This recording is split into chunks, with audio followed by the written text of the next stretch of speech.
France just pummeled Morocco in what seemed like a completely one-sided match, being a 2-0 victory for France. But what stood out to me was the way France is playing and who they're really playing through. Mbappe is obviously the star of the team. He's probably the best player on the team.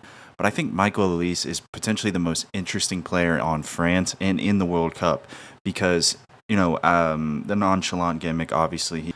And he's not even natively French. He's actually from England, if you didn't know that. A lot of you in the football community probably did know that. But so as he's learning French, he is now playing with France. But what I found interesting about what Deschamps was doing with the four-headed monster attack that France have, obviously with Mbappe spearheading it at the 9, he had Dembele and Olise overlapping with each other, so Olise could bleed out to the right wing, or he could play centrally and vice versa with Dembele.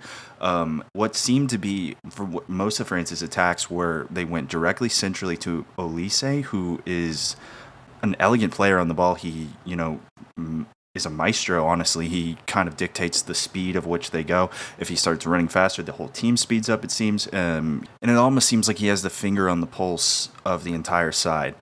They're using him as an engine and a guy to give service to the guys like Dembele, Mbappe, Doué, Barcola, to make the France attack go. And I think it's the lack of ego that makes Olise very interesting. He doesn't have any brand deal, so he can wear whatever boots he wants.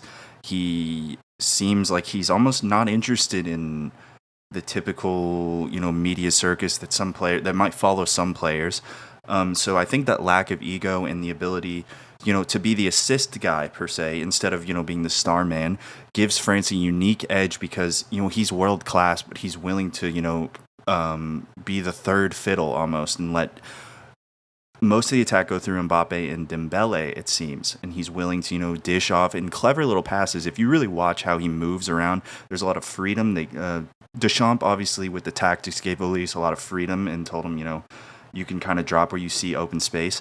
But, the way he's moving the ball around is controlling the entire flow of the match for both teams. And that's what you'll notice if you really pay attention to these games. He controls the speed for France entirely.